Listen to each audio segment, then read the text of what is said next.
ஆரம்பித்து 6-17 வரை செல்லும். மாதம் ஒரு தலைப்பு, தினம் ஒரு பயிற்றுனர் என்ற வகையில் இந்த மாத தலைப்பு மகிழ்ச்சிக்கான நினைவலைகள். இன்றைய பயிற்றுனர் அவரை பற்றிய ஒரு சிறிய அறிமுகம். திருமதி எஸ். முத்துலட்சுமி அவர்கள் அசிஸ்டன்ட் மேனேஜராக கார்ப்பரேட் பப்ளிஷிங் கம்பெனியில் வேலை செய்யும் அவர் தமிழ் மீது மிகுந்த ஆர்வம் கொண்டவர். நம்முடைய நற்பல தளத்தில் நீண்ட காலமாக வந்து கொண்டு அவரது பங்களிப்பை கொடுத்து கொண்டு பேச்சாளராகவும் பார்வையாளராகவும் இருந்து ஃபீட்பேக் கொடுத்து நிறைய பங்களிக்கப்படுபவர். எந்த தளங்களில் இந்த மாதிரி பயிற்சிகள் இருந்தாலும் அதில் கலந்து கொண்டு அவரது பங்களிப்பை அருமையாக கொடுப்பவர். 2 நாளைக்கு முன் அவங்களுடைய அம்மா இந்த தளத்தில் அருமையான ஒரு பயிற்சியை கொடுத்து சென்றார்கள். யாராலையும் மறக்க முடியாத ஒரு மகிழ்ச்சிக்கான நினைவலைகளாக பல விஷயங்களை கொடுத்தவர். இன்று 16 அடி பாய்வதற்காக முத்துலட்சுமி மேடமும் இந்த தளத்தில் அவர்களை உங்கள் சார்பாக வரவேற்கிறேன். Madam, floor is yours.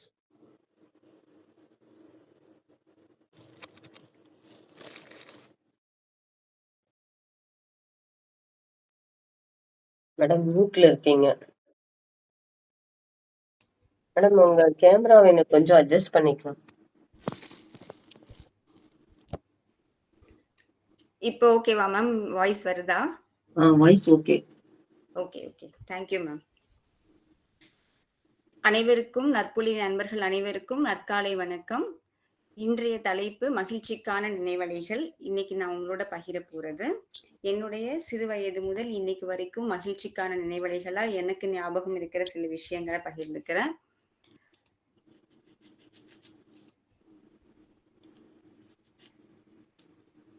Kaiveesamma Kaiveesu, கடைக்கு போகலாம் கைவீசு, மிட்டாய் வாங்கலாம் கைவீசு, மெதுவாய் தின்னலாம் கைவீசு, சொக்காய் வாங்கலாம் கைவீசு, சொகுசாய் போடலாம் கைவீசு, கோவிலுக்கு போகலாம் கைவீசு, கும்பிட்டு வரலாம் கைவீசு. இப்ப இந்த கைவீசு நான் பாடும்போது எவ்வளோ பேர் எல்லாரும் கைவீசு நிற்பீங்கன்னு நினைக்கிறேன். கை வீசாம இருந்திருக்கவே முடியாது. அந்த அளவுக்கு நம்ம சிறு பிராயத்துல அந்த பாடல்களை பாடும்போது அந்த அந்த வரிகளோடு சேர்ந்து நம்மளோட ஆக்ஷனும் சேர்ந்தே இருக்கும். அந்த அளவுக்கு நம்மளுடைய என்ன சொல்றது, அந்த கிரியேட்டிவிட்டி அதை தூண்டி விடுற அளவுக்கு நம்முடைய பாடல்கள் இருக்கும். அதுலேருந்து அந்த நினைவலைகள் ஏன் இன்னைக்கும் இருக்குது அப்படின்னா, அது நம்ம ஆக்ஷனோட செஞ்சு அந்த திரும்ப திரும்ப நம்ம மனசு அதுல ஈடுபட்டு அதுலேருந்து வெளியில வர முடியாம இருக்கிறதுனால தான் நம்ம அதுக்குள்ள இன்னுமே அந்த பாட்டை கேட்டோம்னா நமக்கு தானாகவே நம்மளுடைய கைகள் வீச ஆரம்பிக்குது. அதே மாதிரி அடுத்தது, ஆனை யானை அழகர் யானை, அழகரும் சொக்கரும் ஏறும் ஆனை, கட்டி கரும்பை முறிக்கும் ஆனை, காவேரி தண்ணீரை கலக்கும் ஆனை, குட்டி யானைக்கு கொம்பு முளைச்சுதா, பட்டணம் எல்லாம் பறந்தோடி போச்சுதா. இந்த பாடலை பாடும்போதே உண்மையிலே நம்மளும் சேர்ந்து பறந்தோடி போயிடுவோம். அந்த அளவுக்கு அந்த அது உள்ள நம்ம மூழ்கி நம்மளுடைய நினைவுகள் அப்படியே இழுத்துட்டு போயிடும் அந்த பாட்டு பாடும்போது. இந்த பாடல்கள்லாம் எனக்கு ஏன் ஞாபகம் இருக்குன்னா, சின்ன வயசுல அந்த தமிழ் புக்க திறந்த உடனே எனக்கு எப்பவுமே எடுத்த உடனே புக்க திறக்கணும்னா ஃபர்ஸ்ட் இந்த மாதிரி தமிழ் புக்க திறந்து இந்த மாதிரி பாட்டெல்லாம் பாடுனேன்னா அன்னைக்கு நாள் ரொம்ப இனிமையா இருக்கும். அப்படியே ஒரு ஃப்ரெஷ்ஷா இருக்கும் மைண்டு. சோர்வுகள் எல்லாமே பறந்து போயிடும். அந்த மாதிரி அப்படியே அந்த ஒரு யானை மேல நம்மளே உட்கார்ந்து போற மாதிரி ஒரு இது கிடைக்கும், ஃபீலிங் கிடைக்கும். இப்போ இது தமிழ் பாட்டுக்கு. அதே மாதிரி இங்கிலீஷ்ல பாத்தீங்கன்னா அந்த ரைம்ஸ்ல வரும்ல, chubby cheeks, dimple chin, rosy lips, teeth within, curly hair, flows in air, eyes are blue, lovely true, teacher's pet, is that you, yes yes yes. அந்த எஸ் எஸ் எஸ் சொல்லும் போதே நம்ம அப்படியே டீச்சர்ஸ் பெட்டா மாறி போய் டீச்சர் கூடயே போய் உட்காந்துருவோம். அவ்வளோ அது யார் போய் ஃபர்ஸ்ட் உட்கார்றதுன்னு சொல்லி அந்த அளவுக்கு அதுல ஒரு ஈடுபாடு. அது மாதிரி next Johnny Johnny yes papa, eating sugar no papa, telling lies no papa, open your mouth அப்படி சொல்லும் போதே வந்து நம்மளும் சேர்ந்தே சிரிச்சிடுவோம் அந்த மாதிரி. இப்படி நம்மளுடைய அந்த ஆரம்ப காலத்துல நம்ம அந்த ஸ்கூலுக்கு போறதுல இருந்து எல்லாமே வந்து அந்த ரைம்ஸோட நம்ம சேர்ந்து பாடும்போது நம்ம வேற நம்ம ஒரு குழந்தை அந்த ரைம்ஸ் வேற அந்த மாதிரிலாம் எதுவுமே நமக்கு தோணாது. அந்த ரைம்ஸ்ல வர அந்த குழந்தையாவே நம்ம மாறி அப்படியே அந்த ஒரு இண்டிவிஜுவலா மாறி அதுக்குள்ளேயே லயிச்சு போய் நம்ம அதுல டிராவல் பண்ணதுனால தான் அந்த லைன்ஸ் வந்து நமக்கு மறக்காம இருக்குது. ஸோ இப்படி சின்ன சின்ன விஷயங்கள்ல வந்து இன்னைக்கு வரைக்கும் நம்ம அப்ப 1 வயசு 2 வயசுல ஆரம்பிச்ச அந்த ரைம்ஸ் வந்து இத்தனை வருஷங்கள் நமக்கு மறக்காம இருக்குது அப்படின்னா அதுக்கு வந்து அதுக்குள்ள இருக்கிற அந்த கிரியேட்டிவிட்டி, அந்த ஈடுபாடு, அதுல இருக்கிற அந்த ஏற்ற இறக்கங்கள், அது சொல்லிக் கொடுத்ததும் அதனாலதான் அந்த பாடல்கள்லாம் பாடும்போதே ஆக்ஷனோட பாடுங்கன்னு சொல்லுவாங்க. எல்லா குழந்தைங்களும் எழுந்திருச்சு அப்படியே ஒரு ஆக்ஷன் ஒருத்தரும் ஒரு ஆக்ஷன் பண்ணி பண்ணி அழகா பாடுவாங்க. இதெல்லாம் நம்ம பாடினது மட்டும் இல்லாம இன்னைக்கும் நம்ம வீட்டுல நம்மளை சுத்தி இருக்கிற எந்த பசங்க பாடினாலும் நம்ம அப்படியே நம்மளை மறந்து கேட்போம். அந்த அளவுக்கு ஒரு மகிழ்ச்சியை கொடுக்கிற தருணங்களா இன்னுக்கும் நினைவலைகளா அது இருக்குது.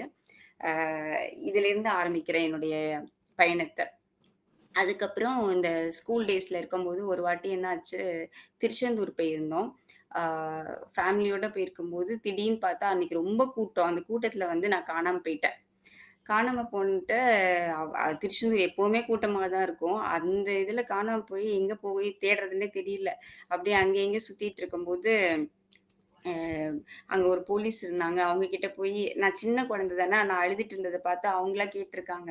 "என்னம்மா தனியா இருக்கிற? என்ன ஆச்சு?" சொல்லி கேட்டா, அப்பா பேர் என்ன? அம்மா பேர் என்னன்னு சொல்லி விசாரிக்கும்போது, எனக்கு அப்போ அத சொல்றதுக்கு கூட தெளிவில்லாத அந்த மழலை குரல்ல இருந்த அந்த வயசு, அவ்ளோ சின்ன வயசு. அப்போ வந்து அப்பா பேர் கேட்டா, என்னோட அப்பா பேர் சண்முகம். நான் சொல்ல தெரியாம ஜம் அப்படி சொல்லியிருக்கேன்.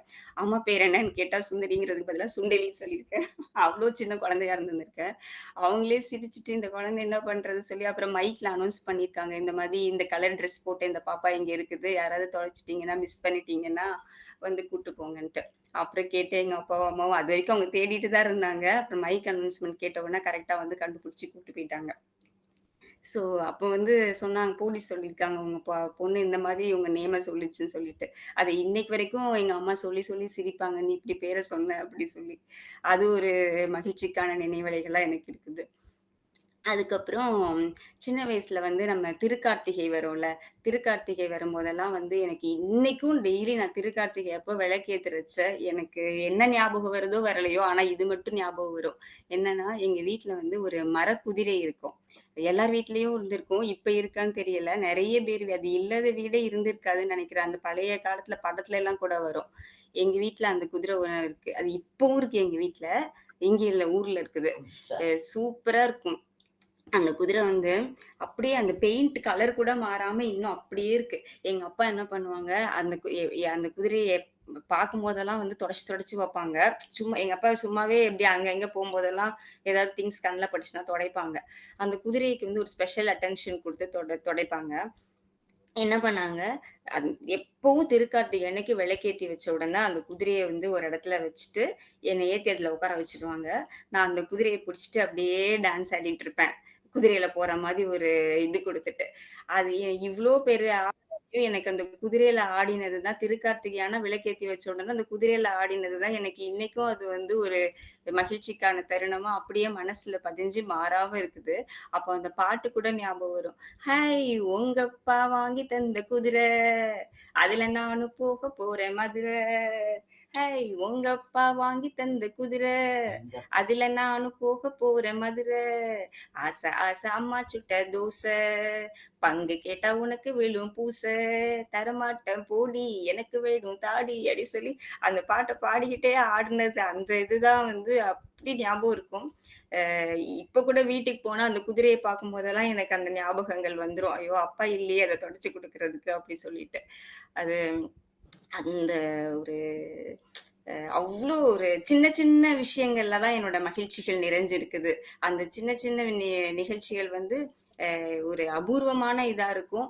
இப்ப இப்ப வந்து எவ்ளோ அதெல்லாம் அதெல்லாம் தவிர்த்துட்டு வெறும் பணம், வசதி இத மட்டும் பார்த்து இது பண்ணா அந்த மகிழ்ச்சி எனக்கு கிடைக்காது. அது இதுல கிடைக்காத மகிழ்ச்சி எனக்கு அதுல தான் கிடைக்குது. அப்படிதான் நான் ஃபீல் பண்றேன். அதுக்கப்புறம் ஒரு வாட்டி என்னாச்சு, ஒரு நாள் ஒரு ஃபர்ஸ்ட் ஸ்டாண்டர்ட் ஆமா. ஃபர்ஸ்ட் ஸ்டாண்டர்டோ, செகண்ட் ஸ்டாண்டர்டோ படிக்கிறச்ச எக்ஸாம் நடந்துட்டு இருக்குது. அப்போ ஒரு ஜாக்கி சான் படம் ஒண்ணு ரிலீஸ் ஆச்சு. எங்க அப்பாவுக்கு ரொம்ப பிடிக்கும். அந்த மாரி படம்லாம் பார்க்குறதுக்கு. அவங்க என்ன பண்ணுவாங்க, "நீ நல்லா படிச்சேன்னா, அடுத்த நாள் எக்ஸாம், மண்டே எக்ஸாம், சண்டே வந்து படம். நல்லா படிச்சேன்னா படத்துக்கு கூட்டு போவேன்" அப்படின்னு சொன்னாங்க. சரின்னு சொல்லிட்டு படிச்சு அப்பலாம் வந்து எங்க அப்பா படிச்சு வீட்ல டெஸ்ட் வேற வைப்பாங்க. எல்லா கொஸ்டின் எழுதி குடுத்துருவாங்க. ஆன்ஸர் எழுதி வைக்கணும். கரெக்ட் பண்ணுவாங்க. இதெல்லாம் பண்ணி முடிச்சு ஓகே படத்துக்கு கூட்டு போறேன்னு சொல்லிட்டு கூட்டு போயிட்டாங்க. அப்ப வந்து ரொம்ப ஆரம்ப காலத்துல தான் இருந்தாங்க. அப்பா வந்து அப்ப வெறும் சைக்கிள் மட்டும் தான் இருக்கும் அப்போ. அந்த சைக்கிள்ல பின்னாடி கேரியர் இருக்கும். முன்னாடி வந்து ஒரு பேபி சீட் இருக்கும். ஒரு சின்னதா ஒரு ட்ரையாங்கிள் ஷேப்ல அந்த குட்டியா இருக்கும்ல, அந்த பேபி சீட். அந்த பேபிஸ் ட்ரையாங்கிள் கூட இல்ல. அந்த ஒரு கூட மாரி இருக்கும் தெரியுமா? சைக்கிள்ல கூட மாட்டுவாங்க. அந்த கூட தான் இருக்கும் பேபி சீட்டுன்னு. அதுல வந்து என்னைய உட்கார வச்சுட்டு, பின்னாடி அம்மா சைக்கிள்ல வந்து போயாச்சு படத்துக்கு. போயிட்டு நல்லா படம் பார்த்துட்டு, வரும்போது என்ன பண்ணிட்டேன், கால வந்து அந்த சைக்கிளோட ஃபோக்கஸ் கம்பி இருக்கும்ல ஃப்ரண்ட் வீல்ல, அதுக்குள்ள கால விட்டுட்டேன். கால விட்டு நல்லா கால் நசுங்கி அந்த இதெல்லாம் அதெல்லாம் மொழி சொல்லுவாங்கல்ல, அது பெரண்டுருச்சு. அதுக்கப்புறம் அடுத்த நாள் எக்ஸாம். எங்க அப்பா என்ன பண்ணுவாங்க, டெய்லி பாவம் காலம்பற ஆஃபீஸ் போகும்போது அப்படியே சைக்கிளோட எனக்கு திருப்பியும் சைக்கிள்லயே அப்ப அந்த அளவுக்கு தான் வசதி. அதனால சைக்கிள்ல கூட்டு போயிட்டு, அந்த இதுல அப்படியே அந்த சீட்ல வயர் கூடு இருக்கும்ல, அதுலேருந்து அப்படியே தூக்கி கொண்டு போய் கிளாஸ் ரூம்ல அப்படியே உட்கார வச்சுருவாங்க. நான் எக்ஸாம் எழுதணும். திருப்பி வெயிட் பண்ணி அப்படியே சைக்கிள்ல உட்கார வச்சு கூட்டு வந்து வீட்ல விட்டுருவாங்க. நான் படிக்கணும். இப்படி இது மாதிரி ஒரு மொத்தம் 5 பேப்பரா என்னமோ ஃபர்ஸ்ட் ஸ்டாண்டர்ட், செகண்ட் ஸ்டாண்டர்டோ எல்லா எக்ஸாமும் அதே மாதிரி பொறுமையா இது பண்ணாங்க. அதுல வேற நான் என்ன பண்ணிட்டேன், ஒரு நாள் ஒரு புக்க வச்சுட்டு வந்துட்டேன் ஸ்கூல்ல படிச்சுட்டு. வீட்டுக்கு எடுத்துட்டு வராம. திருப்பி செகண்ட் ட்ரிப் வீட்ல இங்கேருந்து அங்க வரைக்கும் ரொம்ப தூரம் எங்க ஸ்கூலுக்கும், வீட்டுக்கும். 2வது வாட்டி மறுபடியும் சைக்கிள்ல போய் எங்க அப்பா புக் எடுத்துட்டு கொண்டு வந்து குடுத்து, திருப்பி படிச்சுட்டு அடுத்த நாள் எக்ஸாம்க்கு போனேன். இந்த மாதிரி இதெல்லாம் வந்து எனக்கு அப்படியே கண்ணுக்குள்ளேயே இன்னைக்கு ஒரு ஒரு வாட்டி நான் தனிமையில இருக்கும்போது இதெல்லாம் யோசிச்சு பார்ப்பேன். எப்படி அந்த அடிபட்டது, அந்த அழுதது அதெல்லாம் கூட ஞாபகம் இருக்குது. அந்த அளவுக்கு மனசுல பதிஞ்சிருக்குது அந்த நிகழ்வுகள்லாம். அதுக்கப்புறம் வந்து சின்ன சின்ன வயசுலேருந்தே எங்க வீட்ல வந்து ரொம்ப சொல்ல உறவு முறைகள்லாம் ரொம்ப சொல்லிக் குடுப்பாங்க.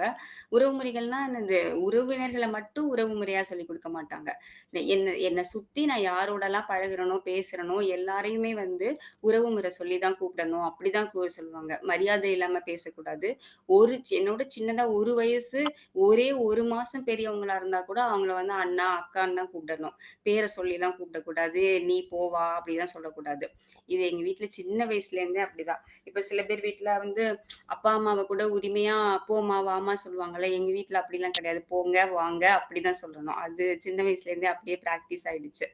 அதுக்கப்புறம் பக்கத்து வீட்ல யாரா இருந்தாலும் சரி, எல்லாரையும் வந்து அத்தை, மாமா, அண்ணா, அக்கா, தாத்தா, பாட்டி. எனக்கு எனக்கு தெரிஞ்ச வார்த்தைகள் இவ்வளவுதான். யார பார்த்தாலும் இந்த இந்த வார்த்தைகள்ல ஏதாவது ஒண்ண சொல்லி தான் கூப்பிடணும். அவங்க யாரு, எந்த இதுவா இருந்தாலும் பரவால்ல. அதனால எங்க வீட்ட சுத்தி யார கூப்பிட்டாலும் பக்கத்து வீட்டு மாமி, மாமா, அத்தை, எதுத்த வீட்ல அவங்க எப்படி யாரா இருந்தாலும் தாத்தா, பாட்டி, அக்கா, அண்ணா இப்படிதான். வேற எத பத்தியும் இது பண்ண அது வச்சு ஒரு நாளு ஒருத்தங்க வந்து அது ஒரு காம்பவுண்ட் வீடு அப்போ. அப்போ வந்து இவரு பிச்சை எடுக்கிறதுக்கு ஒருத்தவங்க வந்திருந்தாங்க. அவங்களுக்கு கூட நான் போய், "அம்மா பெக்கர் அங்கிள் வந்திருக்காங்க." அப்படிதான் நான் சொன்னேன் நானு. எங்க அம்மா சிரிச்சுட்டே வந்து அவங்க குடுப்பாங்க. அவரும் கூடவே சேர்ந்து சிரிச்சாரு எங்களோட நான் சொல்றத பார்த்து. அந்த மாதிரி எனக்கு அது இப்போ வரைக்கும் அப்படிதான் அந்த பிராக்டிஸ் இருக்கு. சென்னைக்கு வேலைக்கு வந்தப்போ கூட என்ன பண்ணுவேன், இங்க இருக்கவங்க வந்து சென்னையில வந்து பெரியவங்கனாலும் அவர், இவர்ன்னு சொன்னா வந்து மரியாதை தான் இங்க சென்னையில. ஆனா எங்களுக்கு எங்க வீட்ல சொல்லிக் குடுத்தபடி எப்படின்னா, இப்ப நம்ம யார் மேலயாச்சும் கோபமா இருந்தோம்னா, அவங்கள தான் வந்து நம்ம அவரு, ஆமா அவர் இப்படி சொல்லிட்டாரு, இவர் இப்படி பண்ணிட்டாரு அப்படி சொன்னா, எனக்கு அவங்க மேல ஏதோ ஒரு கோபம் இருக்கு அப்படி அர்த்தம். அப்படிதான் எங்களோட பழக்கத்துல. அ ந கோபம்லாம் இல்லன்னா, அவங்க சொல்லிட்டாங்க, இவங்க வந்தாங்க, இவங்க இப்படி பண்ணாங்க. அவங்க, இவங்கன்னு சொன்னா மரியாதை. அவர், இவருன்னு சொன்னா மரியாதை கிடையாது. அப்படி வந்து எங்க பழக்கம். அங்க ஊர்ல வளர்ந்ததுல. ஆஃபீஸ்க்கு வந்தா இங்க எல்லாருமே அவர், இவருன்னு சொல்லுவாங்க. என்னடா இது எல்லாரும் அவர், இவருன்னு சொல்றாங்க அப்படின்னு சொல்லி நான் பேசுறது மட்டும் டிஃபரெண்ட்டா இருக்கும். அவங்க, இவங்கன்னு சொல்லுவேன். அது மாதிரி அதுக்கப்புறம் கொஞ்சம் இவங்களுடைய முறைப்படி கொஞ்சம் பழகிக்கிட்டேன். இப்ப கூட அந்த சொல்லும்போது அ ஆஃபீஸ்ல ஏதாவது பேசும்போது, அவர் இப்படி சொன்னாரு, அப்படி சொன்னோம்னா, என்னுடைய உள் மனசு வந்து, "ஏய் நீ மரியாதை இல்லாம பேசுற" அப்படின்னு சொல்லி எனக்கு சுட்டிக்காட்டும். அது என்னவோ அந்த அளவுக்கு வந்து அந்த பழக்கம் அப்படியே மனசுல ஆழமா பதிஞ்சிருச்சு. அதுக்கப்புறமா வந்து எங்க வீட்டு பக்கத்திலேயே வந்து கவிதா ஸ்டோர்ஸ்ன்னு ஒரு ஸ்டோர்ஸ் இருக்கும். அங்க நான் சொல்றது வந்து நெல்லையில ஜங்ஷன்ல பஸ் ஸ்டாண்டுக்கு எதிர்த்தாப்புல ஒரு பில்டிங்ல தான் நாங்க குடியிருந்தோம். அந்த பில்டிங் பக்கத்திலேயே வந்து கவிதா ஸ்டோர்ஸ்ன்னு இருக்கும். அங்க வந்து இந்த ஃபேன்சி ஸ்டோர் மாதிரி எல்லாமே இருக்கும். சின்ன சின்ன சாமான்லாம். எங்க அப்பா என்ன பண்ணுவாங்க, ஆக்சுவலா அம்மா, அப்பா 2 பேரும் வேலை செஞ்சதுனால, நாங்க சின்ன பிள்ளைங்களா இருக்கும்போது அப்பா வந்து அங்க கிளம்புறதுக்குலாம் அப்பா தான் ஹெல்ப் பண்ணி விடுவாங்க. அ அப்போ பவுடர் போட்டு பொட்டு வைக்கிறது இதெல்லாம் அப்பாவோட வேலை. என்ன பண்ணுவாங்க, அதனால அவங்க தான் போய் எங்களுக்கு பொட்டு வாங்கிட்டு வருவாங்க. அந்த ஃபேன்சி ஸ்டோர்ஸ்ல, கவிதா ஸ்டோர்ஸ்ல எங்க அப்பா போனாலே கேட்கவே வேணாம். அவர் எடுத்து குடுத்துடுவாரு. என்ன தெரியுமா குடுப்பாரு? அந்த என்ன சாந்து பொட்டு இருக்குல்ல, அதுல அந்த கலர் கலரா இருக்கிறதெல்லாம் எங்க அப்பா வாங்க மாட்டாங்க. ஒரே ஒரு அந்த ஸ்டிக் தனியா இருக்கும்ல, ஒரு ஒரு கலர். அதுல எல்லோ கலர், நல்ல மஞ்சள் கலர், அந்த கலர் போட்டத எங்க அப்பா வாங்குவாங்க.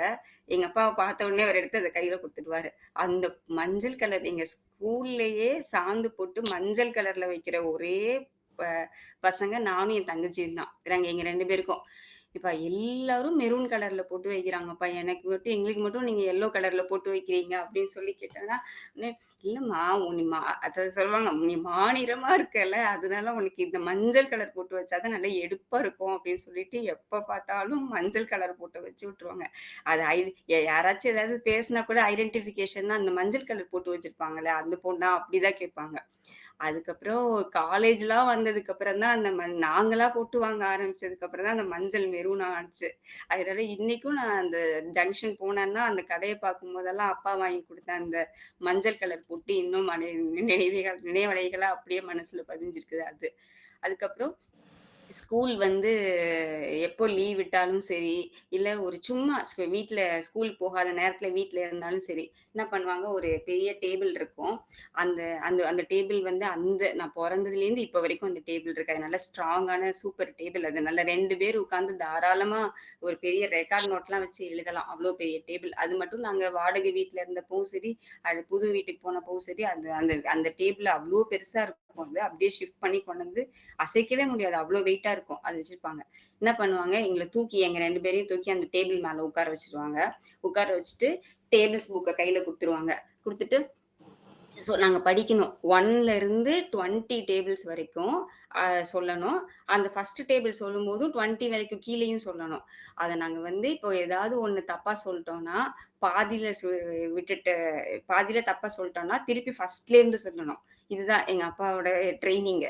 உட்கார வச்சுட்டு, சொல்லு படிச்சுட்டு வா. தப்பு விட்டேன்னா திருப்பி படிச்சுட்டு வா" அப்படின்னு சொல்லிட்டு 1 1 sir 1 1 2 sir 2 1 3 sir 3 1 4 sir 4 1 5 sir 5ன்னு ஆரம்பிச்சு 20 சார் வரைக்கும் நான் முடிக்கணும். அதுல நடுவுல எப்ப தப்பு விட்டாலும் ஃபர்ஸ்ட்லேருந்து சொல்லணும். இப்படியே சொல்லி டேபிள்ஸ ஃபுல்லா ட்ரெயின் பண்ணுவாங்க. அது எங்களுக்கு அப்போ அது அவங்க சொல்லிக் குடுக்கும்போது ரொம்ப கஷ்டமா இருக்கும். அப்பா இப்படி பண்றாங்க, எல்லாரும் விளையாடுறாங்க. நம்மள மட்டும் விளையாட விடாம டேபிள்ஸ் படிக்க வைக்கிறாங்க அப்படின்னு சொல்லிட்டு. ஆனா அப்பா விடவே மாட்டாங்க. அது மாதிரி ஸ்கூல்ல ஒரு வாட்டி சொல்லிக் குடுத்தாங்கன்னா, அப்பா வீட்ல வந்து இன்னொரு வாட்டி லைன் பை லைன் அத ரீட் பண்ணி, ஒரு ஒரு லைனுக்கும் அர்த்தம் சொல்லிக் குடுத்து, அத திருப்பி செகண்ட் டைம் டீச் பண்ணி, அப்புறம் நாங்க படிச்சு அத நாங்க ஒப்பிக்கணும். அந்த மாதிரி சொல்லிக் குடுப்பாங்க.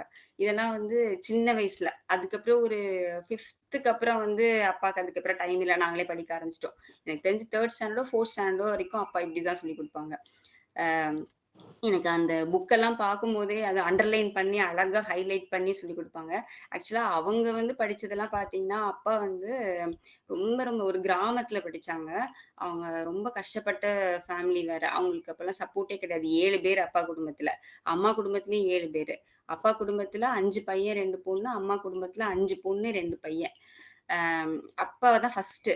அதனால தாத்தா வந்து என்ன பண்ணுவாங்களாம், அந்த ஒரு கிராமத்துலேருந்து இன்னொரு கிராமத்துக்கு ஏதோ அது ஆக்சுவலா விவசாய குடும்பம் அவங்க. ஏதோ ஓலையெல்லாம் வண்டியில வச்சு கொண்டு போவாங்களாம். கொண்டு போறச்ச அப்பாக்கு வந்து அந்த ஊர்ல படிக்கிறதுக்கு ஸ்கூல் கிடையாது. அதனால பக்கத்து ஊர்ல தான் போய் படிக்கணுமா. ஒண்ணு தாத்தா கூட அந்த வண்டியில போனா உண்டு, இல்லன்னா அப்பா நடந்தே தான் போணுமா. ஏதோ நெறைய கிலோமீட்டர் சொல்லுவாங்க. அவ்ளோ கிலோமீட்டர் நடந்து தான் நாங்க போய் படிச்சோம். அதுல சாப்பாடுலாம் கூட கட்டி குடுக்க மாட்டாங்க. காலையிலலாம் அப்ப வந்து ரொம்ப சுண்டல் தான் சாப்பிடுவாங்களாம். இட்லி, தோசைலாம் வந்து ஏதோ தீபாவளிக்கு சாப்பிடுற மாரி தான் அவங்களுக்கு. இப்படி தினமும் இட்லி, தோசைலாம் சாப்பிட மாட்டாங்க. மத்தியானத்துக்கு சாதம் கட்டி குடுத்துருவாங்க. இத எடுத்துட்டு இவ்ளோ தூரம் நடந்து போயி படிப்பாங்களாம். அ நாங்க சின்ன பிள்ளைங்களா இருக்கும்போது, எங்க அப்பா கூட படிச்ச ஒரு அத்தை வந்து நாங்க அத்தைன்னு தானே சொல்லுவோம் எல்லாரையும். அவங்க வந்து ஆக்சுவலா கிறிஸ்டியன் தான். அந்த அத்தை வந்து எங்க அப்பாவோட கிளாஸ்மேட் அப்போ கிராமத்துல இருக்கும்போது. இப்ப வந்து அம்மாவோட கூட ஒர்க் பண்ணாங்க. அவங்க சேம் பெர்சனே. அவங்க சொல்லுவாங்க, "நானும் உங்க அப்பாவும் எப்படி படிச்சோம் தெரியுமா?" அப்படி சொல்லி அவங்களும் அதே கதையவே சொல்லுவாங்க என்கிட்ட. 2 பேரும் போவாங்க. அப்படி ரொம்ப தூரம் ஏதோ சொல்லுவாங்க. போய் படிச்சுட்டு வந்து அப்படி படிச்சவங்க, அவங்க வீட்ல ஃபர்ஸ்ட்டு பையங்கிறதுனால, அவங்க படிச்சு தான் குடும்பத்த வந்து தலை நிமிர்த்தி வைக்கணும், அப்படிங்கிற ஒரு கடமை உணர்வு அவங்களுக்கு. அது எனக்கு அவள பிரமிக்க வைக்கிறது என்னன்னா, அந்த காலத்துல கூட அவங்க படிச்சதுல, இ எங்க அப்பா ஆஃபீஸ்ல ஒர்க் பண்ண ஆரம்பிக்கும்போது, நாங்கலாம் வளர்ந்துட்டோம் அந்த நேரத்துல. அப்ப பார்ப்பேன் ஃபைலா எழுதுவாங்க. லெட்டரா எழுதுவாங்க. டிஸ்ட்ரிக்ட் இண்டஸ்ட்ரி சென்டர்ன்னு மாவட்ட தொழில் மையம். அதுல தான் இருந்தாங்க. அதுல ஃபர்ஸ்ட்டு அசிஸ்டன்ட்டா இருந்தாங்க. அதுக்கப்புறம் லாஸ்ட்டா ரிட்டயர் ஆகும்போது மேனேஜரா இருந்தாங்க. அவங்க பாப்போம் ஃபைலா எழுதி ஏகப்பட்ட லெட்டர் எழுதுவாங்கல்ல, அந்த லெட்டர்லாம் பார்த்துட்டோம். அதுக்கப்புறம் பேங்க்குக்கு நார்மலா எங்களுக்காக லெட்டர் எழுதுறது. அதெல்லாம் பார்த்தா அந்த கடிதத்தில ஃபர்ஸ்ட் லைன்லேருந்து லாஸ்ட் லைன் வரைக்கும் ஒரு அடித்தல், திருத்தல் கூட இருக்காது அப்பாக்கு. அப்படியே வந்து ஒரு சின்ன கிராமர் மிஸ்டேக்குன்னு இதுவரைக்கும் எங்க அப்பாவோட எந்த அஃபிஷியல் லெட்டர்லயும் சரி, பெர்சனல் லெட்டர்லயும் சரி நான் பார்த்ததே கிடையாது. இதுவரைக்கும் நான் பார்த்ததே கிடையாது. எனக்கே ஆச்சரியமா இருக்கும். எப்படி இப்ப நானும் எழுதுவேன். மிஸ்டேக் இல்லாம தான் எழுதுவேன். ஏன்னா, எனக்கு வந்து அ சின்ன குழந்தையிலேருந்தே ஸ்கூல் டேஸ்ல அத இங்கிலீஷ் வந்து ஸ்பெல்லிங் டெஸ்ட் குடுப்பாங்க. நாங்க படிச்ச ஸ்கூல்லலாம். 10 வேர்ட்ஸ் குடுப்பாங்க. அந்த 10 வார்த்தையும் வந்து அ ஸ்பெல்லிங் மிஸ்டேக் இல்லாம எழுதுனா 10 அவுட் ஆஃப் 10. ஸோ யாரு 10 அவுட் ஆஃப் 10 வாங்குறான்னு சொல்லிட்டு எங்களுக்குள்ள ஒரு காம்படிஷன் இருக்கும். அதே மாரி தமிழ் பீரியட்லயும் அவங்க வார்த்தைகள் சொல்லுவாங்க. நம்ம வந்து பிழை இல்லாம எழுதணும். அந்த இதுல. ஸோ அதனால இந்த எங்க ஸ்கூல் டேஸ்ல அந்த ட்ரெய்னிங் இருந்ததுனால எழுத்து பிழை வரவே வராது. தமிழ்லயும் வராது, இங்கிலீஷ்லயும் வராது. அப்புறம் சின்ன வயசுலேருந்தே அப்பாவும் சரி, அம்மாவும் சரி கிராமர் புக்ஸு, ஸ்டோரி புக்ஸு அதெல்லாம் நெறைய வாங்கி குடுப்பாங்க. அது எங்க போனாலும் அந்த புக் வாங்குறது தான் எங்களுக்கு வேல. அது வாங்கி அது படிக்கிறது. சும்மா இருக்கும்போதெல்லாம் அந்த கிராமர் புக் எடுத்து புரட்டிட்டே இருப்பேன். அப்புறம் எனக்கு இங்கிலீஷ் மேம் ரொம்ப பிடிக்கும் எனக்கு. அவங்களோட வாய்ஸ், அவங்க சொல்லிக் குடுக்குறது, அந்த இது எல்லாமே பிடிக்கும். அதனால எனக்கு இயல்பாவே அது மேல ஒரு ஈடுபாடு இருந்தது, இங்கிலீஷ் மேல. அதனால நான் அப்படியே கிராமர் புக்ஸ்லாம் நெறைய படிப்பேன். இன்னொன்னு எங்க அப்பா என்ன பண்ணுவாங்க, இவ்ளோ பெரிய லிஃப்கோ டிக்ஷனரின்னு ஒண்ணு. 2 கையால தூக்கவே முடியாது. அந்த இதெல்லாம் ராமாயணம், மகாபாரதம்லாம் படிக்கிறதுக்கு அந்த ஒரு சின்ன டேபிள் வச்சிருப்பாங்கல்ல. அது வச்சு படிப்பாங்களே, அது பேர் சொல்ல தெரியல எனக்கு. அந்த அதுல வச்சு படிக்கிற அளவுக்கு வெயிட்டா இருக்கும் இந்த டிக்ஷனரியே. இதையும் இந்த டேபிள்ஸ் படிச்சு முடிச்ச உடனே எங்களுக்கு வேலையே டிக்ஷனரி படிக்கிறது. இந்த டிக்ஷனரியில வந்து டெய்லி நியூ வேர்ட்ஸ் படிக்கிறது. அப்புறம் லாஸ்ட் பேஜ்ல வந்து இடியம்ஸ் அண்ட் ஃப்ரேசஸ்ன்னு இருக்கும்ல அது, ப்ராவெர்ப்ஸ் இதெல்லாம் படிக்கிறது. இதுதான் எங்களுக்கு இது வந்து கம்பல்ஷன்னால படிக்கல. அப்பா சொல்லுவாங்க. அதுக்கப்புறம் எனக்கே இன்ட்ரெஸ்ட் இருந்ததுனால அப்படி படிச்சுட்டு இருப்பேன். எனக்கு என்னன்னா, இதெல்லாம் படிக்கிறதுனால எனக்கு வந்து மிஸ்டேக் வரல. கிராமரும் ஸ்கூல்ல நல்லா சொல்லிக் குடுப்பாங்க. நானும் நெறைய புக்ஸ் படிப்பேன். அப்படியே கிராமர் நல்லா கத்துக்கிட்டேன்.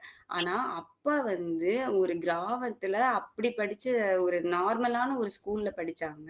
அவங்க எப்படி இந்த அளவுக்கு ஒரு கிராமர் மிஸ்டேக் கூட இல்லாம, ஒரு ஸ்பெல்லிங் மிஸ்டேக் கூட இல்லாம தமிழ், இங்கிலீஷ் 2லயும் எழுதுவாங்க. அப்பாவோட லெட்டர்ஸ்லாம் இன்னும் கூட நான் வச்சிருக்கேன். எனக்கு ஆச்சரியமா இருக்கு. அதுவும் அந்த வார்த்தைகள் அவங்க பிரயோகப்படுத்துற வார்த்தைகள் எல்லாமே அவ்ளோ நல்லா இருக்கும்.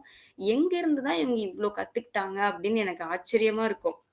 அவ்ளோ இது யூஸ் பண்ணுவாங்க. அம் அந்த இத்தனைக்கும் அவங்க வந்து ஸ்கூல் முடிச்சுட்டு அவங்க படிச்ச டிகிரி வந்து டிகாம்னு சொல்லுவாங்க. பிகாம் கிடையாது. அந்த காலத்துல டிப்ளமோ இன் காமர்ஸ் அதுதான் அப்பா படிச்சது. படிச்சுட்டு அதுக்கப்புறம் பூம்புகார்ன்னு ஒரு ஆஃபீஸ்ல ஒர்க் பண்ணாங்க. அதுக்கப்புறம் தான் மாவட்ட தொழில் மையம்னு சொல்லி அ ஆஃபீஸ்க்கு கவர்ன்மெண்ட் ஆஃபீஸ்ல ஒர்க் பண்ணாங்க. அவங்க தன்ன தானே அவங்களாவா தான் இவ்ளோ இத கத்துக்கிட்டு அவங்க முன்னிலைப்படுத்திக்கிட்டாங்க. அதுக்கப்புறம் எனக்கு அது இன்னைக்கும் நான் படிச்சதுக்கு அப்புறம் இப்ப என் பையன் வந்து சிபிஎஸ்சில படிச்சான். நான் ஸ்டேட் கவர்ன்மெண்ட். அப்பா படிச்சது கிராமத்துல ஒரு ஸ்கூலு. ஆனா, இருக்கிறதுலயே பெஸ்ட் யார் எழுதுவாங்கன்னா அப்பா தான். அடுத்தது தான் நான். எனக்கு அப்புறம் என் பையன் சிபிஎஸ்சி ஸ்கூல்ல படிச்சானே, அவன் கூட இன்னைக்கு வரைக்கும் சம்டைம்ஸ் ஸ்பெல்லிங் மிஸ்டேக் விடுவான். அபார்ட்மெண்ட்னா 2 பி போடுவான். நான் அத உடைப்பேன் கைய. அந்த மாதிரிலாம் பண்ணுவான். எனக்கு நான் சொல்லுவேன், "எப்புட்றா சிபிஎஸ்சில படிச்சுட்டு நீ ஸ்பெல்லிங் மிஸ்டேக் விடுற? தாத்தா பாரு அந்த ஸ்கூல்ல கிராமத்துல இருக்க ஸ்கூல்ல படிச்சுட்டு இப்ப வரைக்கும் ஒரு மிஸ்டேக் விட மாட்டாங்க." அப்படின்னு சொல்லுவேன். அவ்ளோ அந்த அப்சர்வேஷன் பவர் ஒரு இத சொல்லிக் குடுத்தா, அத வந்து கத்துக்கணும், அத மனசுல தக்க வச்சுக்கணும், அப்படிங்கிற அந்த ஈடுபாடு அவங்களுக்கு இருந்தது. இதெல்லாம் வந்து எனக்கு பெருமையா இருக்கும். இந்த மாதிரி இதெல்லாம் நினைவு கூரும்போது, அதெல்லாம் ஒரு மகிழ்ச்சிய குடுக்குது. அதுக்கப்புறம் என்ன பண்ணுவோம், இந்த அப்பலாம் ரொம்ப நோட் புக்கெல்லாம் கடையில வாங்க மாட்டோம்ல.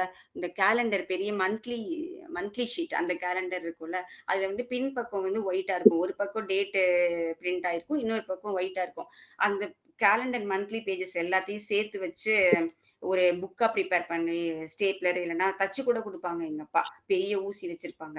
அத வச்சு தச்சு பெரிய ஒரு A4 சைஸ் பேப்பர் அளவுக்கு நல்ல பெருசா தச்சு குடுத்துருவாங்க.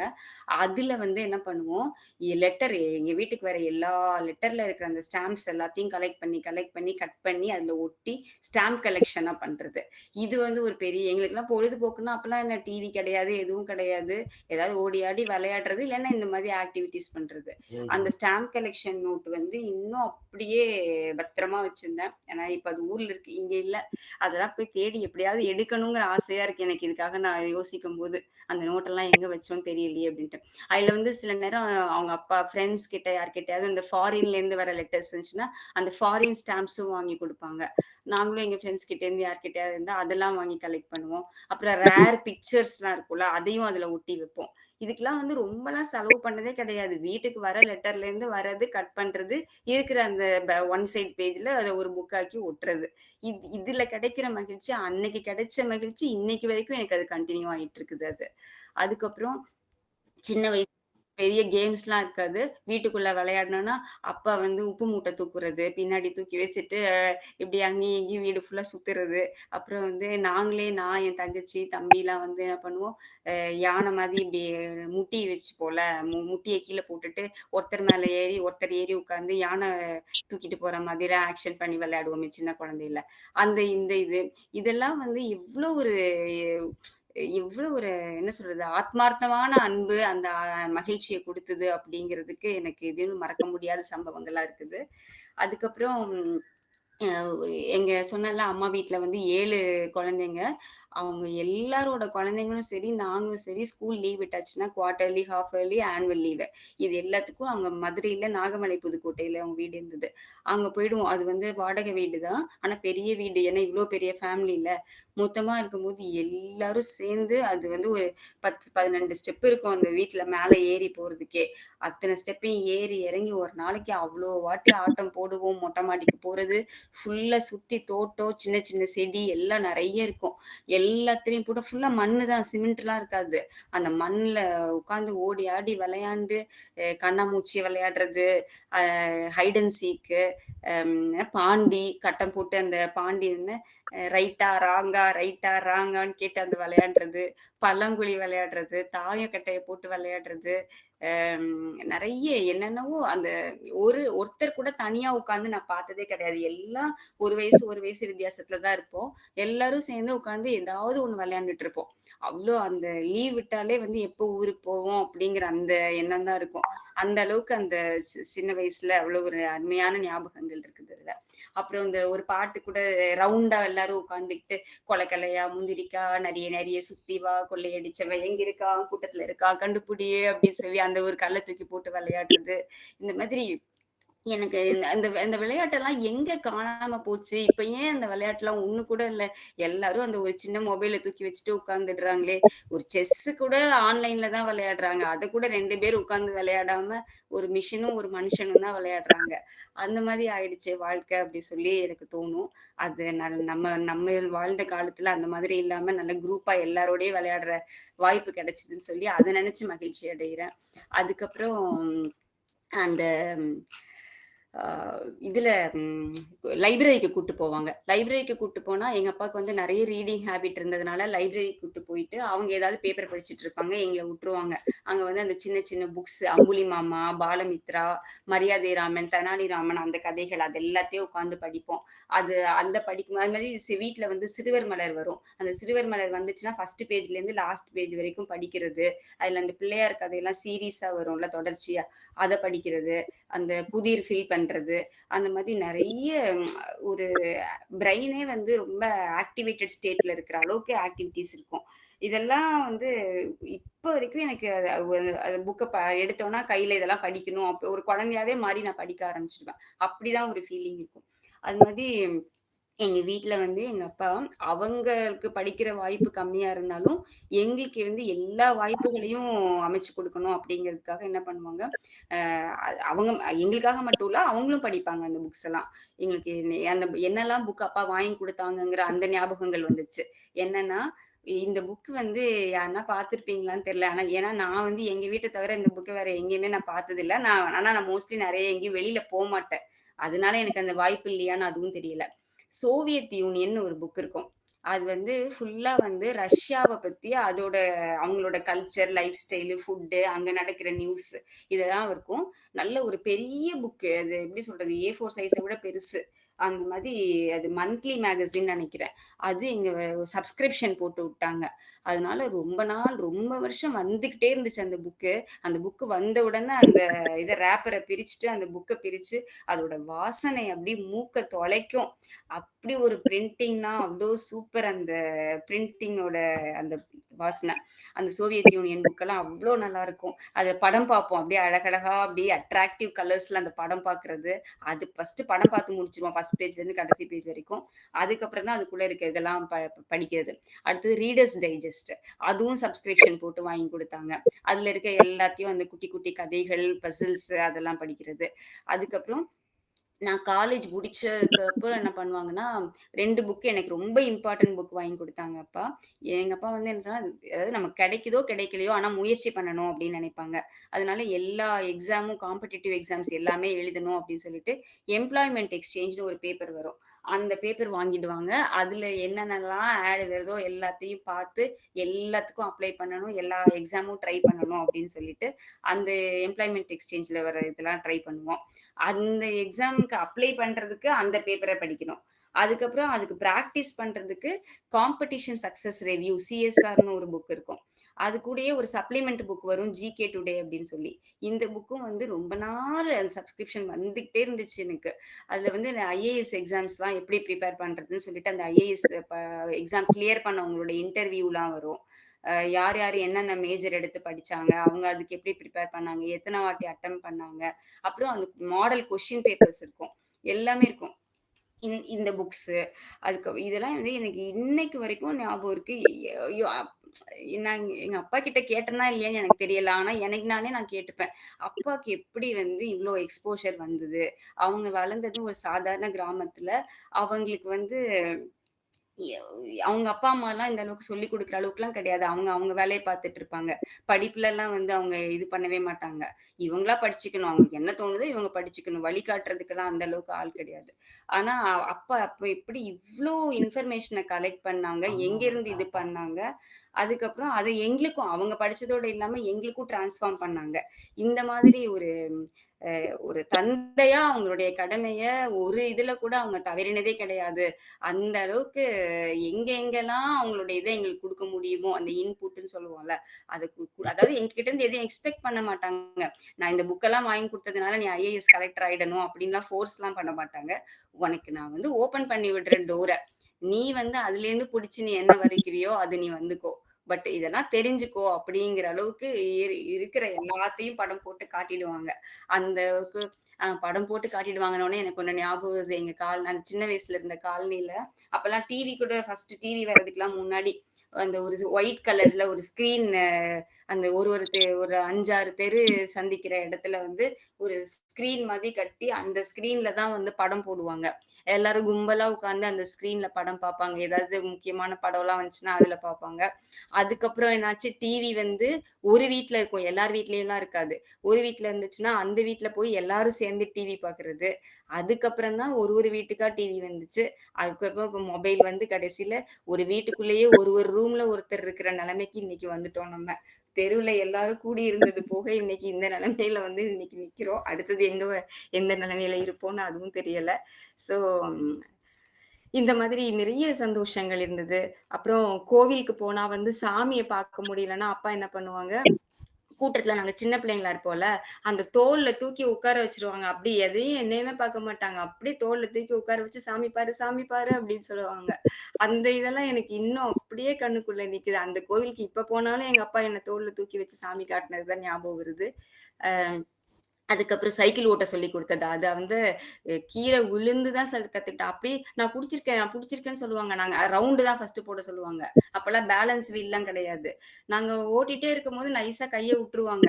டொமால்னு கீழ விழுந்து முட்டிய உடைக்கிறது, அதெல்லாம் பார்த்து அடிபட்டு தான் கத்துக்கணும்" அப்படிம்பாங்க. "என்னப்பா கீழ விட்டுட்டீங்க, புடிச்சுக்கிறேன்னு சொன்னீங்கன்னா" "இல்லம்மா, அப்ப கீழ விழாம சைக்கிள் கத்துக்க முடியுமா? பட்டு தான் கத்துக்கணும்" அப்படிம்பாங்க. அந்த மாரி சைக்கிள் கத்துக் குடுத்தது.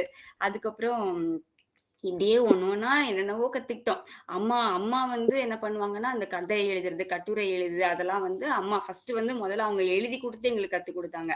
அதுக்கப்புறம் ஒரு கட்டத்துல வந்து அவங்க பிஸியா இருப்பாங்களா, சில நேரம் வந்து என்ன சொல்லுவாங்க, "இப்போ எனக்கு வேலை இருக்கு" அப்படின்னு சொன்னாங்கன்னா, எனக்கு வந்து சட்டுன்னு எனக்கு கோவம் வந்துரும். "ஆமா, நீங்க உங்களுக்கு மட்டும் எல்லாம் பண்ணிக்கிறீங்க, எனக்கு பண்ணவே மாட்டேங்கிறீங்க" அப்படின்னு சொல்லிட்டு ஒரு நாள் வந்து ரொம்ப ரோஷமா என்ன பண்ணேன், "நானே எழுதிக்கிறேன் போங்க" அப்படின்னு சொல்லிட்டு இல்ல அது ஆக்சுவலா எழுதல. ஒரு படம் வரையிறது. ரெக்கார்ட் நோட்ல படம் கூட அம்மா வரைஞ்சு குடுப்பாங்க. அந்த மீன்லாம் சூப்பரா வரைவாங்க. அம்மா டிராயிங் நல்லா பண்ணுவாங்க. ஒரு நாள் இப்படி திட்டுன உடனே நானே வரைஞ்சுக்கிறேன்னு சொல்லிட்டு, அன்னைக்கு பார்த்து பார்த்து என்ன பண்ணேன், அந்த ஒரு ட்ரேசிங் பேப்பர் இருக்கும்ல, அந்த ட்ரேசிங் பேப்பர புக் மேல வச்சு, அது மேல நானே வரையிறேன்னு சொல்லி கத்துக்கிட்டு, அதுக்கப்புறம் தான் கொஞ்சம் கொஞ்சமா கத்துக்கிட்டு ட்ரேசிங் பேப்பர் இல்லாம வரையிற அளவுக்கு வந்தேன். இந்த மாதிரி அந்த இன்னைக்கெல்லாம் அப்படி யாரும் ட்ரேசிங் பேப்பர், கார்பன் பேப்பர்லாம் யூஸ் பண்ணியே நான் பார்க்கறதில்ல. இதெல்லாம் நம்ம அப்பலாம் எழுதும்போது நோட்ஸ் ஃப்ரெண்ட்ஸுக்கு எழுதணும்னா, கார்பன் காப்பி வச்சு எழுதுறது. ஒருத்தர் ஒரு டாபிக் வச்சு ப்ரிப்பேர் பண்ணி, அந்த கார்பன் காப்பிய ஃப்ரெண்ட்ஸ்குள்ள சர்க்குலேட் பண்றது. இந்த மாதிரி எவ்வளவோ நினைவலைகள் இதெல்லாம் இப்போ என்னால பார்க்க முடியலையே! அப்படின்னு சொல்லி வருத்தமா இருக்கும். அதுக்கப்புறம் காலேஜ் படிக்கிறச்ச வந்து என்ன பண்ணுவோம், காலையில 4 மணிக்கு அந்த மார்கழி மாச குளிர்ல எழுப்பி விட்டுருவாங்க. அப்போ வந்து போணும். கோவிலுக்கு போயிட்டு, அதுக்கப்புறம் சாமி கும்பிட்டுட்டு, அதுக்கப்புறம் தான் குளிச்சு கிளம்பி காலையிலேயே குளிச்சுருவோம். சாமி கும்பிட்டுட்டு, அதுக்கப்புறம் வந்து வீட்ல எல்லா வேலையும் பண்ணிட்டு காலேஜ் போனோம். அப்போ அந்த வந்து ஒரு பெரிய வாசல்ல வந்து என்ன பண்ணுவோம், சாணம் அதாவது மாடு சாணம் போட்டிருக்கோம்ல, அந்த சாணத்த எடுத்து கரைச்சு, வாசல்ல ஃபுல்லா தெளிக்கணும். தெளிச்சு, அதுக்கப்புறம் அந்த பசுஞ்சாணத்துல தெளிச்ச தரையில நல்ல கம்பி கோலம், டிசைன் பூக்கோலம், எல்லா கோலமும் நல்ல பெரிய கோலத்த போட்டு, அந்த கோலத்துக்கு நடுவுல சாணத்துல ஒரு உருண்ட மாரி பிடிப்போம். புடிச்சு உட்கார வச்சு, அது பிள்ளையார் இதுன்னு சொல்லுவாங்க. உட்கார வச்சு, அதுல வந்து எங்க வீட்டு பக்கத்திலேயே வந்து செம்பருத்தி பூ, பூசணிக்கா பூ, மஞ்சள் பூசணி பூ அதெல்லாம் பூத்திருக்கும். அந்த பூவெல்லாம் எடுத்து வந்து சென்டர்ல பூ குத்துறது அப்படின்னு சொல்லுவாங்க. குத்தி வச்சுருவோம். குத்தி வச்சுட்டு, அது கொஞ்சம் காஞ்ச உடனே சாயந்திரம் ஆன உடனே இல்ல கொஞ்சம் வெயில் வந்ததுக்கு அப்புறம் எடுத்து, அத சின்ன சின்ன எருவா தட்டி காய வைப்பாங்க. காய வச்சுட்டு, அது எல்லாத்தையும் சேர்த்து வச்சுக்கணும். அந்த மாரி அந்த அத முடிச்சுட்டு தான் அதுக்கப்புறம் கோவிலுக்கு போணும். சைக்கிள் எடுத்துட்டு நானும் என் தங்கச்சியும் கோயிலுக்கு போவோம்.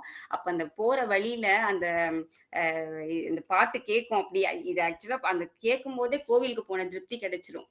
கோதையின் திருப்பாவை வாசகன் எம்பாவை கூப்பிடும் குரல் கேட்டு கண்ணன் வந்தான். கூப்பிடும் குரல் கேட்டு கண்ணன் வந்தான்.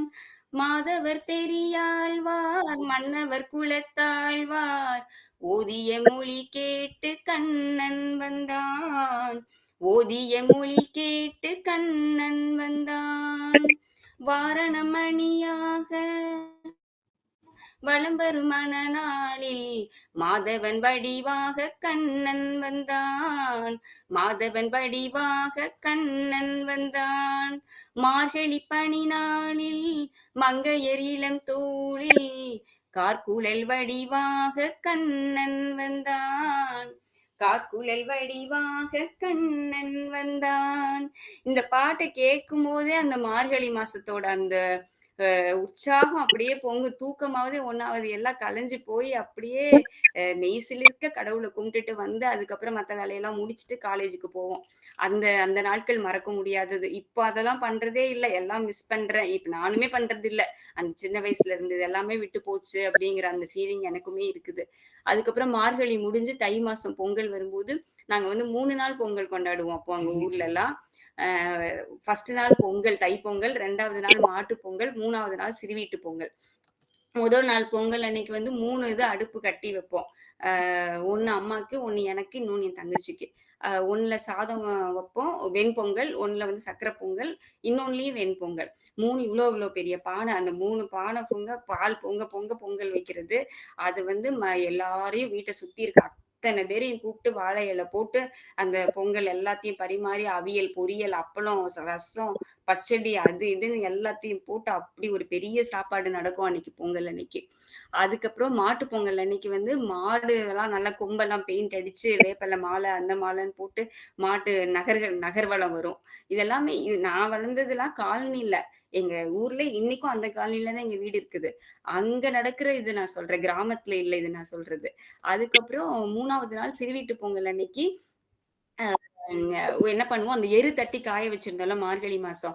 அந்த எருதெல்லாம் வந்து என்ன பண்ணுவோம்னா, ஒரு அந்த நாங்க செரட்டைன்னு சொல்லுவோம் எங்க ஊர்ல. இங்க சென்னையில வந்து அது என்ன சொல்லுவாங்க, கொட்டாங்குச்சி. அந்த கொட்டாங்குச்சியில வந்து அந்த எருவ தட்டி காய வச்சிருப்போம். அதனால அது கிண்ணம் கிண்ணமா ஷேப்ல வரும். அந்த கிண்ணத்த எடுத்து அந்த அந்த கிண்ணத்துக்குள்ள அ பொங்கல், எல்லா காய் என்னென்னலாம் வச்சோமோ எல்லாத்தையும் அதுக்குள்ள வச்சு வச்சு நெறைய இந்த ஒரு ட்ரேல அடுக்கி கொண்டு போயி, அப்புறம் மீனுக்கு பொரி வாங்கி இது எல்லாத்தையும் கொண்டு போயிட்டு பக்கத்துல இருக்க குளம், ஆறு என்ன இருக்கோ அதுல கொண்டு போய் மீனுக்கு சாப்பாடு போடுறது.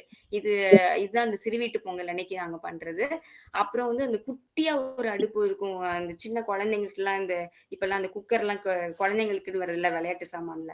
அந்த மாரி அடுப்பே சின்னதா இருக்கும். அது உண்மையான அடுப்பு ஆனா சின்ன சின்னதா. அந்த குட்டி 3 அடுப்புல வந்து ஒரு சின்ன பானைய வச்சு, அதுல பால ஊத்தி பால் காய்ச்சுவோம். சின்ன பசங்கலாம் வந்து வெல்லம் போட்டு பால் காய்ச்சணும். நாங்க பால் காய்ச்சி எல்லாருக்கும் குடுக்கணும். அதான் அதுக்கு பேர் சிறுவீட்டு பொங்கல். இது வந்து பொங்கல் அப்போ நடக்கிற இந்த இன்சிடென்ட்ஸ். அது இப்போ இப்போ நாங்களும் இங்க சென்னைக்கு வந்ததுக்கப்புறம் எங்க குக்கர் பொங்கலாவே போயிடுச்சு. அந்த பொங்கல்லாம் மிஸ் ஆயிடுச்சு. அதனால இதெல்லாம் வந்து எனக்கு மகிழ்ச்சிக்கான நினைவலைகளா இன்னும் குடுக்குது. அப்புறம் பொங்கல் அப்போ வந்து கோலப் போட்டி, பாட்டு போட்டி, கவிதை போட்டி, அந்த போட்டி, இந்த போட்டின்னு ஏகப்பட்ட போட்டிகள் வைப்பாங்க. அதுக்கப்புறம் கரும்பு சாப்பிடுறதுக்கு எங்க அப்பா வெட்டி குடுப்பாங்க. நாங்க நல்லா கடிச்சு, கடிச்சு, கடிச்சு அவ்ளோ சாப்பிடுவோம். இப்பலாம் கரும்பு வெட்டுறதுக்கும் ஆள் இல்ல, கடிச்சு சாப்பிடுறதுக்கும் ஆள் இல்ல. கரும்பா வேண்டாம் அப்டின்ட்டு ஓடுற அளவுக்கு ஆயிடுச்சு. அந்த இது நினைவலைகள். அதுக்கப்புறம் வந்து நெறைய இந்த மாதிரி சொல்லிக்கிட்டே போலாம். எனக்கு எத சொல்றதுன்னே தெரியல. ஸ்கூல் படிக்கும்போது என்னோட ஃப்ரெண்ட் ஒரு பொண்ணு லலிதான்னு என் கூட படிச்சா. அவ வந்து என்ன பண்ணுவா, எனக்கு 10த் படிக்கும்போது ஆமா 10த்ல தான். வந்து கந்த சஷ்டி கவசத்த அவ தான் எனக்கு சொல்லிக் குடுத்தது. அவ டெய்லி அவ மேத்ஸ் வந்து நல்லா போடுவா. எப்பவுமே சென்டம் வாங்குவா. அப்போ நான் ஏதாவது தப்பு பண்ணினா, மிஸ்டேக்லாம் கரெக்ட் பண்ணும்போது அப்போ அவ சொல்லுவா, "நீ வந்து டெய்லி கந்த சஷ்டி கவசம் படி. நம்ம வந்து சென்டம் வாங்கிடலாம்." அப்படின்னு சொல்லி எனக்கு அது அது ஒரு நம்பிக்கையாவே என் மனசுல வந்து இது பண்ணிட்டா. அதுலேருந்து எனக்கு அந்த ஸ்டேஜ் ஐயோ! இந்த இவ்ளோ பெரிய பாட்ட நீ எப்படி பார்க்காம படிக்கிறேன்னு சொல்லுவேன். அப்புறம் அவ டெய்லி அந்த புக் எடுத்துட்டு வந்து நாங்க 2 பேரும் ஸ்கூல்ல லஞ்ச் சாப்பிட்டுட்டு, லஞ்ச் முடிச்ச உடனே கந்த சஷ்டி கவசத்த தினமும் படிப்போம். சேர்ந்தே படிச்சு, படிச்சு, படிச்சு அப்படியே அது மனப்பாடமாகி, அவ சொன்ன மாதிரி கடைசியில 10த்ல வந்து 99 வாங்கினேன். 1 மார்க் போயிடுச்சு. பரவால்ல. ஆனா கந்த சஷ்டி கவசத்த சூப்பரா படிச்சுட்டேன். மறக்காம. அந்த இது எனக்கு மறக்க முடியல. அதுக்கப்புறம் தினம் நைட்டு வந்து தூங்குறச்ச அந்த பழைய பாடல்கள கேட்கறது. அவ்வளோதான் சாப்பிட்டு முடிச்சோமா, கைய கழுவிட்டு படுத்தோம்னா, அப்படியே அந்த கண்ணதாசன் பாடல்கள் எல்லா பாடல்களையும் கேட்டுட்டு அந்த நிம்மதியான அந்த உறக்கம். இப்ப என்ன தூக்கம் வராம ஸ்ட்ரெஸ்க்கு நம்ம மாத்திரை சாப்பிடுறோம். எல்லாமே பண்றோம். ஒரே இதுவா பிக்கல் பிடுங்கலா இருக்குது. அப்பலாம் அப்படி கிடையாது. எந்த இதுவுமே இல்லாட்டாலும் ஒரு சிம்பிளான லைஃப் ஸ்டைல்ல ஒரு நார்மலான ரேடியோவ வச்சு பாட்டு கேட்டுட்டு அழகா நிம்மதியான தூக்கத்தோட வாழ்ந்த காலங்கள் அது. அதுல அந்த பாட்டுலாம் ஞாபகம் வரும் எனக்கு. அமைதியான நதியினிலே ஓடம் ஓடும் அளவில்லாத வெள்ளம் வந்தால் ஆடும் அப்படின்னு அந்த பாட்டெல்லாம் கேட்டுட்டே நல்லா தூங்கிடுவோம். அப்புறம் காலேஜ் முடிச்சு ஸ்கூல் காலேஜ்ல அந்த ஃபேர்வெல் சாங்ஸ் பசுமை நிறைந்த நினைவுகளே பாடி திரிந்த பறவைகளே பழகி கழித்த தோழர்களே பறந்து செல்கின்றோம் அப்படின்னு எல்லாரும் பறந்து போயிட்டோம் ஆளாளுக்கு ஒரு இடத்துக்கு. பறந்து போறதுக்கு முன்னாடி அந்த ஸ்லாம் புக்னு ஒரு புக் இருக்கும், ஃபில் பண்ணுவோம் எல்லாரும் ஒருத்தரை பத்தி ஒருத்தர் யாரை பத்தி நமக்கு என்னென்ன தெரியும்னு சொல்லி அந்த ஒரு கோடு கோடா போட்டு நேமு, ஏஜ், அட்ரஸ் அந்த மாதிரி டீட்டெயில்ஸ்லாம் இருக்கும். அதுக்கப்புறம் அவங்களுக்கு என்ன பிடிக்கும், என்ன கலர் பிடிக்கும் அப்படின்னு சொல்லிட்டு அந்த ஸ்லாம் புக்லாம் பார்த்து ரொம்ப வருஷம் ஆச்சு. இப்போ அதெல்லாம் நான் பார்க்கவே இல்ல. இது இப்ப இருக்கான்னு போய் கேட்டு பார்க்கணும் கடையில. அந்த மாதிரி அந்த புக்க மிஸ் பண்றேன். அதுக்கப்புறம் பாரதியாருடைய க இது போட்டி, பாரதியாருடைய நினைவு நாள் அன்னைக்கு ஒரு போட்டி வச்சாங்க கல்லூரியில படிக்கும்போது.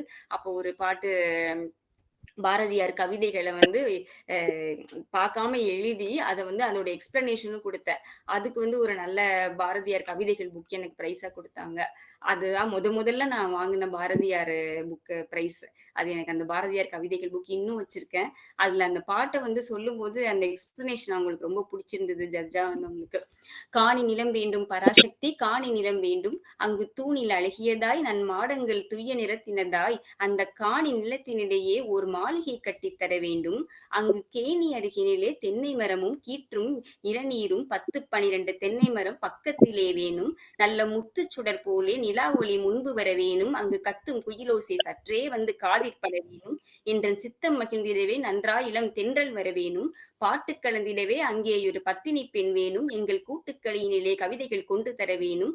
அந்த காட்டு வெளியினிலே அம்மா நின்றன் காவலுற வேணும். என்றன் பாட்டுத் திறத்தாலே இவ்வையகத்தை பாலித்திட வேணும். அப்படின்னு பாரதியார் எழுதின அந்த பாட்டு, அப்படியே நான் என்ன டிஸ்கிரிப்ஷன் குடுத்தேன்னா, அப்படியே பராசக்தி கிட்ட போய் காளி வந்து அப்படியே டிமாண்ட் பண்றாரு. நீங்க வந்து எனக்கு இது ப்ளீஸ் இது எனக்கு குடு. நம்மலாம் ஆண்டவன் கிட்ட வேண்டுவோல, எனக்கு இது வேணும் ப்ளீஸ் எனக்கு ஹெல்ப் பண்ணுங்க அப்படின்ட்டு. அந்த மாதிரிலாம் கேட்க மாட்டாரு. அவர் வந்து உரிமையோட கேட்பாரு. இங்க பாரு இப்ப சக்தி எனக்கு இதெல்லாம் வேணும். இது நீ தான் எனக்கு குடுக்கணும். எனக்கு இந்த மாதிரி ஒரு வீடு வேணும். அந்த வீட்டுல வந்து இவ்வளவு மாடங்கள் இருக்கணும். எனக்கு தென்னை மரம் இருக்கணும். கிணறு இருக்கணும். அந்த கிணத்துல தண்ணி இருக்கணும். அந்த கிணத்துக்கு மேல நிலாவோட ஒளி இருக்கணும். அந்த நில ஒளியில நான் கவிதை எழுதணும். அங்க நானும் என் மனைவியும் நிறைய விஷயங்களை கலந்து பேசி நாங்க வந்து முடிவெடுக்கணும். நாங்க பேசி முடிவெடுக்கும் போது மத்தவங்க எல்லாரும் வந்து எங்களை டிஸ்டர்ப் பண்ணி எங்களுடைய விடுதலை உணர்வுகளெல்லாம் வந்து கலைச்சிடக்கூடாது. என்னுடைய சிந்தனைகளை கலைக்காம இருக்கிறதுக்கு யாராவது வந்து டிஸ்டர்ப் பண்ணாம அதுக்கு வந்து நீ காவல் இருக்கணும். நீ எனக்கு காவல் இருந்தேன்னா இந்த நாட்டை காக்கிற இதை நான் பாத்துக்கிறேன் அப்படின்னு சொல்ற அளவுக்கு பாரதியார் வந்து அவ்வளோ ஒரு க்ளோஸ் அசோசியேஷன் வித் பராசக்தி. அந்த இதை வந்து என்னால எனக்கு அப்படியே கண்ணுக்குள்ளேயே நான் அப்படியே நினைப்பேன் பாரதியாரும் பராசக்தியும் காளியும் எப்படி டைரக்டா பேசினாங்கன்னா எப்படி பேசியிருப்பாங்க அப்படின்னு சொல்லி. அந்த அளவுக்கு அந்த இதை சொன்னதுனால அவங்க அப்படி அவங்களுக்கு ரொம்ப பிடிச்சி எனக்கு அந்த பாரதியார் கவிதைகள் புக்கை கிஃப்டா கொடுத்தாங்க ப்ரெசென்ட்டா. அது இன்னும் வச்சிருக்கேன். அதுக்கப்புறம் காலேஜ்ல சாரதா காலேஜ்ல படிக்கிறச்ச ராமகிருஷ்ண பரமஹம்சரா, அது எங்களோட காலேஜ் ஃபுல்லாவே வந்து இதுதான் சினிமா அந்த மாதிரிலாம் கிடையாது. சாரி மேடம் கொஞ்சம் கன்க்ளூட் பண்ணிக்கங்க. Okay okay sir okay sir. அது அந்த இதுல ராமகிருஷ்ண பரமஹம்சரா இது பண்ணது ஞாபகம் இருந்துச்சு. அதுக்கப்புறம் நிறைய பட்டிமன்றம், கவிதைகள், குவிஸ் போனது இந்த மாதிரி நிறைய இது. அதுக்கப்புறம் நிறைய இது வந்து ஹாஸ்டல்ல படிக்கும்போது அப்பா எழுதின லெட்டர்ஸ், அங்க ஃபோன் கிடையாது. அதனால எஸ்டிடி பூத்ல போய் ஃபோன் பண்ணி பேசின விஷயங்கள் இது. அப்புறம் பீச்ல போய் பலூன் ஷூட்டிங் பண்ணது. இந்த மாதிரி இதெல்லாம் ஒரே ஒரு வாட்டி தான் பண்ணியிருப்பேன். ஆனா அது வந்து ரொம்ப அழியாத நினைவுகளா இன்னும் இருக்குது. அதுக்கப்புறம் அப்படி அவ்வளவுதான். அதுக்கப்புறம் நிறைய போயிட்டு சின்ன குழந்தை பிறந்துச்சு. என் பையன் எனக்கு பிறந்தான். அவன் பிறந்த உடனே ஒரு நெல்லையப்பர் கோவில் கூட்டு போயிட்டு வந்தப்போ அந்த முதல் நாள் கூட்டு போயிட்டு வந்தப்போ வந்து ஒரு டான்ஸ். அது அந்த அவ்வளவு நாளும் சோர்வா இருந்த குழந்தை வந்து அன்னைக்கு தையத்தக்கன்னு அப்படி குதி குதின்னு குதிச்சு அப்படி ஒரு புன் சிரிப்போட ஆடிச்சு. அந்த ஃபீலிங் வந்து எனக்கு இன்னும் கண்ணுக்குள்ள இருக்குது. அப்புறம் லாஸ்டா இதை மட்டும் சொல்லி முடிச்சிடுறேன்.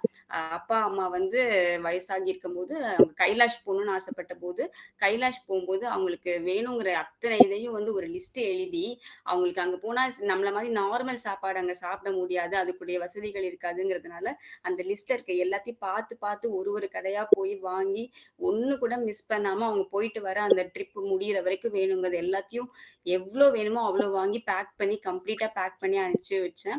அப்ப வந்து திரும்பி வரும்போது எங்க அப்பா சொன்னாங்க, நான் மட்டும் இல்ல என் கூட வந்தவங்க எல்லாருமே இது எல்லாத்தையுமே சாப்பிட்டோம். எல்லாரோட பிளெஸிங்ஸும் உனக்கு இருக்குது. எல்லாரும் சந்தோஷப்பட்டாங்க. உங்க பொண்ணு வந்து நல்லா பார்த்து எது வேணும்னு பார்த்து கரெக்டா வாங்கி கொடுத்து அனுப்பியிருக்காங்க. இது இல்லைன்னா எனக்கு ரொம்ப அதை மேனேஜ் பண்றது கஷ்டமா இருந்திருக்கும் அப்படின்னு சொல்லி சொன்னாங்க. அது வந்து எனக்கு எப்பவுமே அது ஞாபகத்துல இருக்குது. இதெல்லாம் வந்து அருமையான நினைவலைகளா இருந்துச்சு. அதுக்கப்புறம் அம்மாவுடைய ஃபங்ஷன் அவார்ட் ஃபங்ஷனுக்கு போனது நானும், அப்பாவும் கூட போயிருந்து அத ஒரு சிறப்பித்த அந்த தருணமும் மகிழ்வான தருணமா இருக்குது. அ அவ்வளோதான். Thank you sir. Thank you madam. அருமையான மகிழ்ச்சிக்கான நினைவலைகள். 16 அடி பாய சொல்லி கேட்டா 160 அடி பாய்ஞ்சிருக்கிறீங்க. அப்படிதான் நம்ம சொல்லணும். ஒரு சிறு வயது ரைம்ஸ்ல இருந்து ஆரம்பிச்சு நீங்க கல்லூரி படிச்சது, அப்பா எழுத ப்ராக்டிஸ் பண்ணி கொடுத்தது, கிட்டத்தட்ட அப்பான்ற வார்த்தை ஒரு 1000 முறை ஒழிச்சிருக்கும்னு தான் நம்ம சொல்லணும். ஏன்னா அவர் அந்த உங்களுக்கு எழுத ப்ராக்டிஸ் பண்ணது, நோட்டு தச்சு கொடுத்தது, அவர் வாங்கி கொடுத்த competition success, employment news, readers digest இதெல்லாம் கேட்கும்போது என்னோட அப்பா எனக்கு பண்ணது அப்படியே முழுமையாக ஞாபகம் வருது. அப்படியே சிமிலர். உங்களுக்கு என்னென்னலாம் உங்க அப்பாட்ட நீங்க எக்ஸ்பீரியன்ஸ் பண்ணீங்களோ அது எல்லாமே எனக்குமே கிட்டத்தட்ட நடந்திருக்கிற விஷயங்கள். அந்த மாதிரி ஒரு ஹாஃப் ஏர்லி முடிச்சுட்டு வந்தோம்னா எல்லாரும் போய் ஜாலியாக விளையாடுவாங்க. அவர் அந்த கொஸ்டின் பேப்பரு அதோட ஆன்சர் ஃபுல்லாக சாய்ஸ் இல்லாமல் எல்லாத்தையும் எழுதிட்டு அப்புறம் நீங்கள்லாம் போய் விளையாட போகலாம் பாரு. ஸோ இதெல்லாம் பயங்கர கடுப்பாகும். பட் அதெல்லாம் எந்த அளவுக்கு அகடமிக்கில் பின்னாடி ஹெல்ப் பண்ணிச்சுன்னு நமக்கு தான் எக்ஸ்பீரியன்ஸ் பண்ணால் தான் தெரியும். ஸோ நிறைய நிகழ்வுகள் நீங்கள் அடுக்கிக்கொண்டே போனீங்க. உங்களுடைய பொய்க்கால் அந்த குதிரை விளையாட்டுலேருந்து மார்கழி மாதம் கோவில் போனது, அந்த பாட்டு ஸ்பீக்கரில் மார்கழி மாதம்னாலே அந்த ஸ்பீக்கர் போட்டுருவாங்க இல்லையா, அந்த அந்த விஷயங்கள் எத்தனை மகிழ்வலைகள் நீங்கள்